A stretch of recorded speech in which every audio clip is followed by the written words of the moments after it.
घमंडी राजा की नैतिक कहानी। आइए शुरू करते हैं आज की कहानी।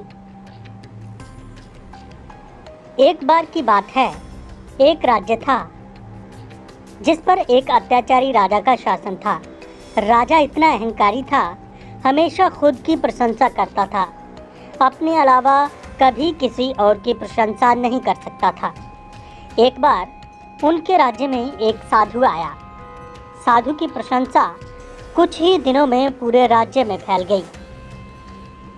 वह साधु बहुत ही दयालु और बुद्धिमान था। लोग उनके पास समाधान पूछने के लिए जाते और वह लोगों के प्रश्नों के उत्तर देकर उनकी मदद करता था। जल्द ही साधु की यह खबर राजा के पास पहुंच गई।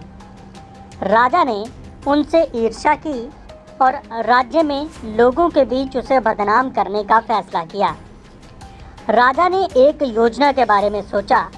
फिर राजा ने ऋषि को महल में आमंत्रित करने के लिए अपने रक्षकों को भेजा। साधु ने राजा का निमंत्रण स्वीकार कर लिया। निर्धारित दिन पर वह साधु मुस्कुराते हुए महल में आए। राजा ने साधु का स्वागत किया। फिर राजा ने साधु से कहा, हमने आपकी बुद्धि के बारे में लोगों से बहुत सुना है। राजा ने कहा, मैं तुमसे कुछ सवाल पूछूंगा। जवाब में साधु मुस्कुराते हुए अपना सिर हिला दिए। राजा ने हाथ में काले कपड़े की एक थैली ली हुई थी। फिर राजा ने साधु से सवाल किया, बताओ मेरे हाथ में क्या है? साधु ने उत्तर दिया, महाराज आप उस थैली के अंदर एक पक्षी पकड़े हुए हैं।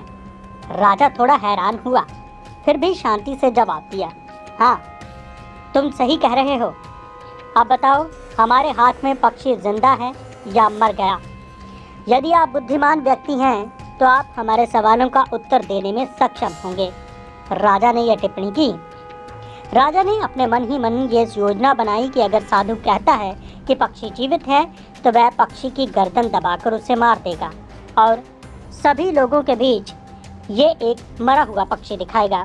और यदि वह कहता है कि ये एक मरा हुआ पक्षी है तो राजा पक्षी को जीवित रहने देगा और सभी को दिखाएगा कि ये जीवित है। राजा ने सोचा कि साधु चाहे जो भी उत्तर देगा, ये राजा के लिए एक जीत की स्थिति होगी। जब साधु ने उत्तर दिया तो राजा हैरान रह गया। साधु ने उत्तर दिया, ठीक है ये आपके हाथ में है, लेकिन आप खुद ये तय कर सकते हैं कि ये जीवित है या मृत। इस कहानी से हमें नैतिक शिक्षा ये मिलती है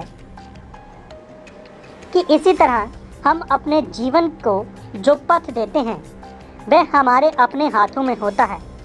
अपनी पसंद और प्रयासों से हम ये तय कर सकते हैं कि हमें अपने जीवन का क्या बनाना है।